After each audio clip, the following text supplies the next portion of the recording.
Hello students, today we are going to start with lesson number 4, The Red Trap, written by Selma Lagerlöf. Selma Lagerlöf was a Swedish writer whose stories have been translated into many languages. A universal theme runs through all of them. A belief that the essential goodness in a human can be awakened through understanding and love. This story is told somewhat in the manner of a fairy tale. So let us enjoy this interesting story. Trap, written by Selma Lagerlöf. Once upon a time, there was a man who went around selling small red traps of wire. He made them himself at odd moments from the material he got by bagging in the stores or at the big farms. But even so, the business was not especially profitable. So he had to resort to both bagging and petty thievery to keep body and soul together. Even so, his clothes were in rags, his cheeks were sunken, and hunger gleamed in his eyes. Now, once upon a time, there lived a man, we can say a peddler, who went selling small rat traps. Now, you know what are rat traps? Rat traps are traps for catching rats, isn't it? Now, he made them from the material he got by bagging, but he didn't get much money, so he had to bag and steal to keep body and soul together.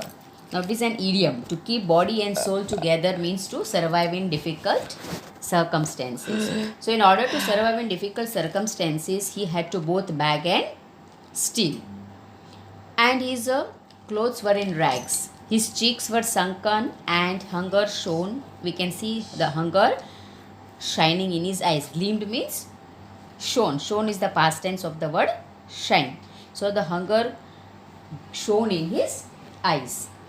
No one can imagine how sad and monotonous life can appear to such a vagabond who plods along the road, left to his own meditations. But one day this man had fallen into a line of thought which really seemed to him entertaining. He had naturally been thinking of his rat traps when suddenly he was struck by the idea that the whole world,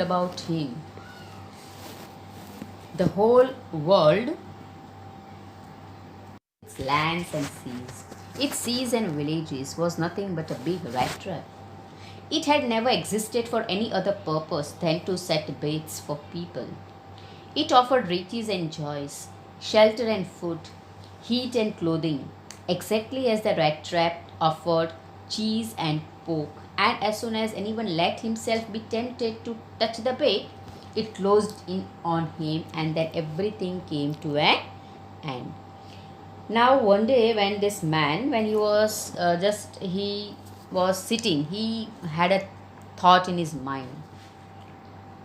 A funny thought came to his mind that the world itself was like a big rat trap.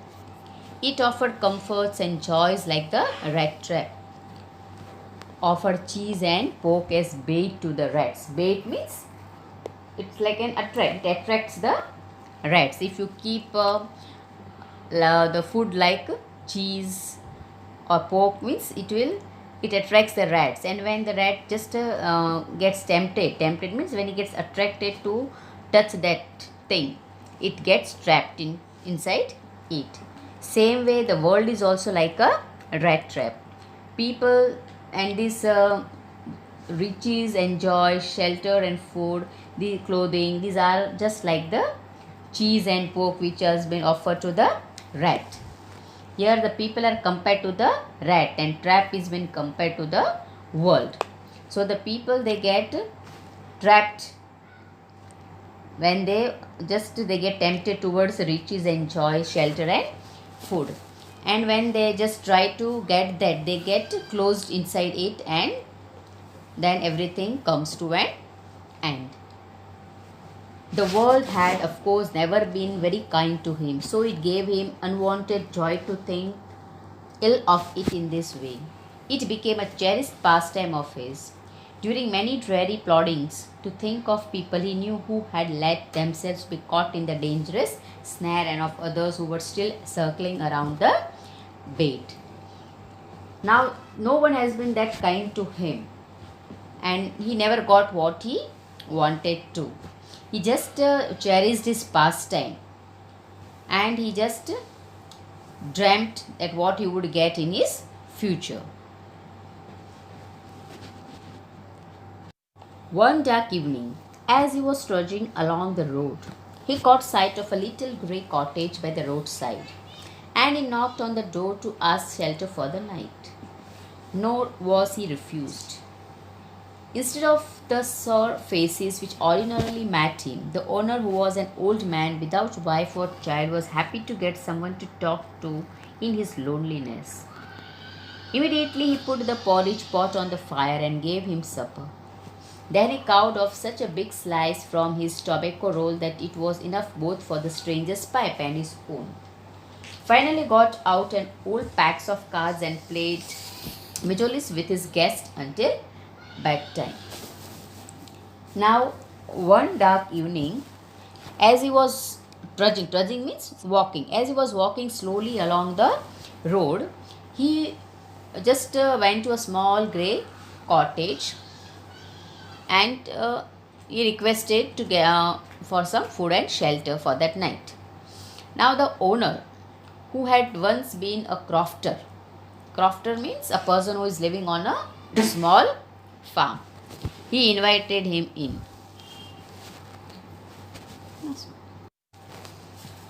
Now the owner, who had once been a crofter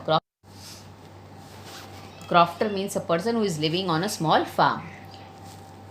So he invited this man because he was all alone and he was happy that he got someone to talk with him. Now this man, he had worked at Ramsjo Iron Works, and now his cow supported him. He also said that he had earned 30 kronor by selling the cow's milk. So now what happened? This man, he invited the this owner of that house, that cottage, he invited this man inside and also gave him some porridge and for the supper, and he also cowed off means he cut off a big slice of his tobacco roll and to fill in the pipe. And then finally he took out a old pack of cards and they played the cards with the guest, means this man, the owner of the cottage, he just bought a old pack of cards and both of them played Majolis. The old man was just as generous with his confidences as with his porridge and tobacco. The guest was informed at once that in his days of prosperity, his host had been a crofter at Ramsjo Ironworks and had worked on the land. Now that he was no longer able to do day labor, it was his cow which supported him. Yes, that Bossy was extraordinary. She could give milk for the creamery every day, and last month he had received all of 30 kronor in payment. Now this old man, he had worked at Ramsjo Ironworks and had worked hard on that land. But now no longer he was able to do that labor. So nowadays his cow was supporting him. His cow could give him milk for the creamery. Creamery means it's a, we can say, the factory which produces cheese and butter. So he could give enough milk that he could sell to the factory and earn the money. And the last month he had already received about 30 kronor in payment. Kronor is a currency of Sweden. Now the stranger must have seemed incredulous, for the old man got up and went to the window, looked down a leather pouch which hung on a nail in the very window frame, and picked out 3 wrinkled 10 kronor bills. These he held up before the eyes of his guest, nodding knowingly, and now the stranger, he looked incredulous. Incredulous means doubtful. So this old man, he got up and he went to the window, took down a leather pouch which was hanging on a nail near the window frame, and then picked out 10 kronor bills, and then he showed to this stranger, this man, and then again he kept it back into the pouch. The next day both men got up in a good season. The crofter was in a hurry to milk his cow, and the other man probably thought he should not stay in bed when the head of the house had gotten up. They left the cottage at the same time. The crofter locked the door and put the key in his pocket. The man with the red trap said goodbye and thank you, and thereupon each went his own way. Now the next day, both these men they got up in the morning, and the crofter means who was the owner of that house. That crofter he was in hurry to milk his cow, and the other man, that the stranger who got the shelter over here, he also thought that he could not remain in the bed as the head of the house had woke up. So he also left the cottage at the same time, and the crofter he locked the door and put the key in his pocket. And both of them, then the red that man means with his red traps he said goodbye and also thanked him, and then both of them went on their own way. But half an hour later, the rat trap paddler stood again before the door. He did not try to get in, however. He only went up to the window, smashed a pane, stuck in his hand, and got hold of the pouch with the 30 kroner. He took the money and thrust it into his own pocket. Then he hung the leather pouch very carefully back in its place and went away. Now both of them, as I told you, that they just started walking their own way. But after half an hour, that paddler, that rat trap paddler, he again came to the house, but he didn't go inside. He just went to the window and smashed the pane of that window, and then he puts his hand inside, takes the pouch which was hanging there, inside which the 30 kroner were there in that pouch. He took that money and he thrust that money in his pocket, and then again he hang that pouch, leather pouch, very carefully in that same place, and then he went away. As he walked along with the money in his pocket, he felt quite pleased with his smartness. He realized, of course, that at first he dared not continue on the public highway, but must turn off the road into the woods. During the first hours, this caused him no difficulty. Later in the day, it became worse, for it was a big and confusing forest which he had gotten into. He tried, to be sure, to walk in a definite direction, but the path twisted back and forth so strangely. He walked and walked without coming to the end of the wood, and finally he realized that he had only been walking around in the same part of the forest. All at once he recalled his thoughts about the world and the rat trap. Now his own turn had come. He had let himself be fooled by a bait and had been caught. The whole forest with its trunks and branches, its thickets and fallen logs closed upon him like an impenetrable prison from which he could never escape. Now this paddler, he was very pleased with his smartness, and he realized that now he should not continue walking on the public. He should not continue walking on the public highway, because he had already stolen the kroner from that person's pouch. So he opted to go into the woods, into the forest. And then, as he felt he would be safer over there, no one could be able to catch him. It was a big and a confusing forest. He tried to walk in a definite direction, but the path twisted back and forth so strangely that he was confused. And he walked on, and soon realized that he had been walking around in the same part of the forest. And all at once he recalled that his thoughts, what he was thinking, that this world was like a rat trap.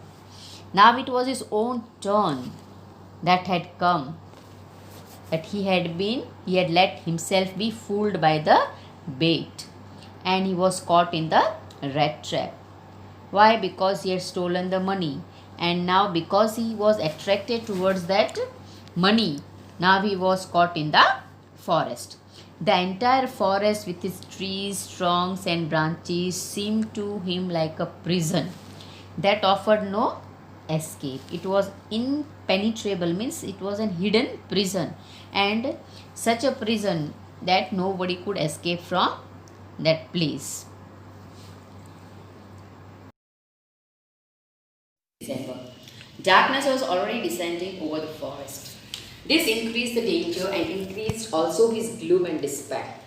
Finally, he saw no way out and he sank down on the ground, tired to death, thinking that his last moment had come. But just as he laid his head on the ground, he heard a sound, a hard, regular thumping. There was no doubt as to what that was. He raised himself. Those are the hammer strokes from an iron mill, he thought. There must be people nearby. He summoned all his strength, got up, and staggered in the direction of the sound. So now, as we know that the peddler who was selling the rat traps, he got lost in the forest, and as it was the month of December and the darkness was growing to a great extent, it had grown to a great extent, and now he thought that it would be his last moment, and so he laid down his head on the ground. He thought that he was going to die, but suddenly he hears a sound, a hard, regular thumping sound of the hammers, and so he thought that this hammer strokes, they are being heard from an iron mill. So he thought that he would get some help. So he just recollected, he just gathered all his strength and got up and started moving towards the direction of the sound. The Ramstove Iron Works, which are now closed down, were not so long ago a large plant with smelter, rolling mill and forge. In the summertime, long lines of heavily loaded barges and scows slid down the canal which led to a large inland lake. In the winter time, the roads near the mill were black from all the coal dust which sifted down from the big charcoal cracks. Now this Ramstove Iron Works, they were now which are closed, but before long ago it was a large plant with smelter. Smelter means it's a factory which produces a base metal from its ore. So this Ramstove Iron Works, it was a large plant which was producing base metal from the ore. And in the summer time, long lines of heavily loaded barges. Now barges and scows both are the flat bottomed boats. But barges, no, they are the flat bottom boats which are used for carrying heavy goods on canals or rivers. And scows, they are the flat bottom boats which are used for transporting cargo to the ship or from the ships in the harbour. So during that time there were the long lines of this ship, you can say the boats, and the river, it was covered, roads near the mills, they were covered with the black color because of the coal dust which was sifted from the big charcoal cracks. During one of the long dark evenings just before Christmas, the master smith and his helper sat in the dark forge near the furnace waiting for the pig iron, which had been put in the fire to be ready to put on the anvil. Every now and then one of them got up to stir the glowing mass with a long iron bar, returning in a few moments, dripping with perspiration. Though as was the custom, he wore nothing but a long shirt and a pair of wooden shoes. Now, during one of the long dark evenings, just before the Christmas, the master smith and his helper, they just sat in the dark forge. Forge means a furnace where the metals are heated and they are given the shape.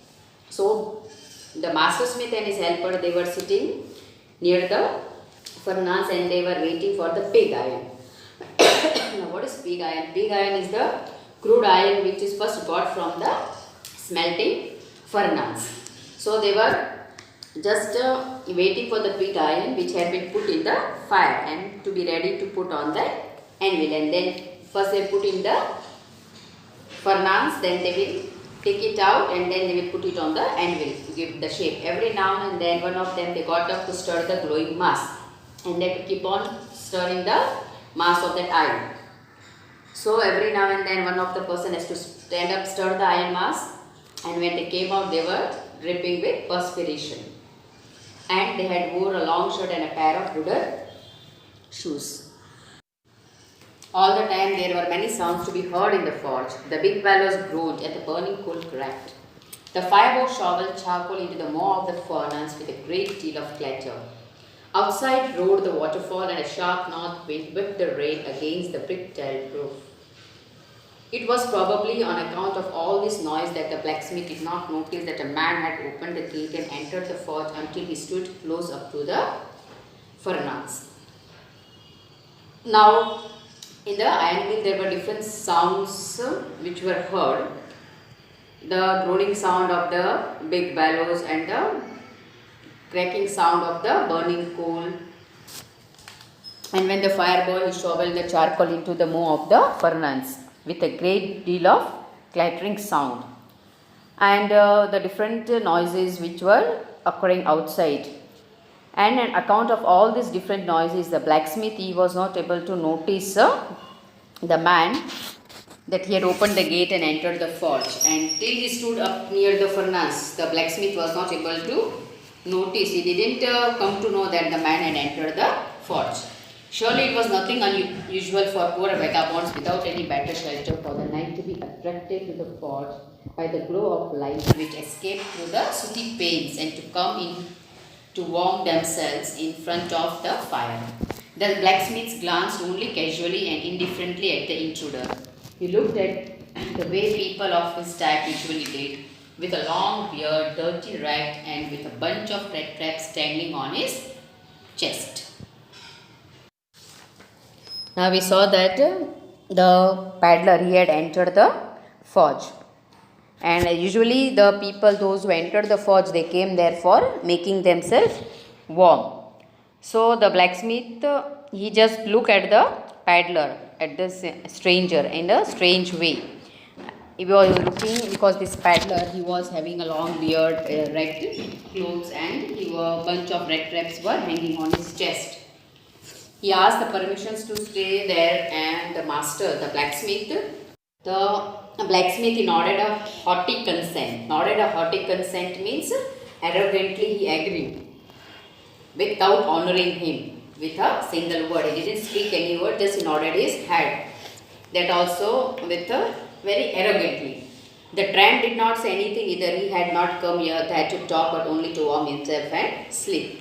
Now the tramp. Tramp means a homeless person who lives by begging or by doing some casual work. So this tramp, that is the paddler, he didn't say anything because he didn't go there for have a talk. Only he went there to warm himself and take rest. In those days, the Ramsto iron mill was owned by a very prominent iron master whose greatest ambition was to ship out good iron to the market. He watched both night and day to see that the work was done as well as possible. At this very moment, he came into the forge on one of his nightly rounds of inspection. So this Ramsto iron mill, it was owned by a very prominent iron master, and his ambition was to ship out the good iron to the market, and so he had come here for a inspection. Naturally, the first thing he saw was the tall ragamuffin who had eased his way so close to the furnace that steam rose from his wet rags. The iron master did not follow the example of the blacksmith, who had hardly deigned to look at the stranger. He walked close up to him. He looked him over very carefully, then tore off his slouch hat to get a better view of his face. "But of course it is you, Nils Olof," he said. How you do look." The man with the red caps had never before seen the ironmaster at Ramsto and did not even know what his name was. But it occurred to him that if the fine gentleman thought he was an old acquaintance, he might perhaps throw him a couple of kroner. Therefore, he did not want to undeceive him all at once. So when this ironmaster, he saw this tall ragamuffin. Ragamuffin is a person who wears a ragtime tone, means dirty clothes, torn and dirty clothes. When he saw this ragamuffin standing very close to the furnace, he just went close to him and looked very carefully, and then he tore off his slouch hat. Slouch hat means a hat which has a flat edge, and he just went there and he went near him and tore off his slouch hat and to have a better view of his face. And when he viewed his face, when he saw his face, he thought that the peddler was Nils Olof. The man with the red dress had never before seen the ironmaster, and this peddler had never seen this man before. And he didn't want. Now this ironmaster, he mistook this peddler to be the soldier friend from the army. And the peddler, he didn't want to clarify, as he thought that he might get some money. Yes. Now the man with the red stripes had never before seen the ironmaster Ramsdorff and did not even know what his name was. But it occurred to him, if the fine gentleman thought he was an old acquaintance, he might perhaps throw him a couple of kroner. He thought that he would give him a couple of kroner, and so he didn't want to inform who he really was. Yes, God knows things have gone downhill with me, he said. You should not have resigned from the regiment, said the ironmaster. That was the mistake. If only I had still been in the service at the time, it never would have happened. Well, now of course you will come home with me. So this man, that is the ironmaster, he invited this man, the peddler, to his house to go along up to the manor house and be received by the owner like an old regimental comrade. That, however, did not please the tramp. Now this peddler, he felt little embarrassed to go to this ironmaster's house. Why? Because he was a lieutenant colonel earlier, and to go to such a person, old regimental comrade. So it was, he received the invitation from this old regimental comrade. Regiment means what? It's a unit of an army commanded by a lieutenant colonel. So he didn't please this tramp. He was not ready to go to this person's house. But the stranger said no, and again no, and the ironmaster saw that he must give in. It looks as though Captain Wonst will prefer to stay with you tonight, St. Just Thomas, said the master blacksmith, and turned on his heel. But he laughed to himself as he went away, and the blacksmith, who knew him, understood very well that he had not said his last word. It was not more than half an hour before they heard the sound of carriage wheels outside the forge, and a new guest came in. But this time it was not the ironmaster. He had sent his daughter, apparently hoping that she would have better powers of persuasion than he himself. Now the ironmaster, he tried a lot, but yet the stranger refused to go to his house. So he went back to his house and he sent his daughter, thinking that his daughter had better powers of persuasion than himself. Okay, so today I would wind up with this session over here with this part 1 of this lesson. Then in the next session we'll be talking further about this story. Does this peddler goes to the ironmaster's house, and if he goes, then what will be the situation over there? Further, we'll be reading about this lesson in the next part of the same lesson in the next session. Till then, goodbye.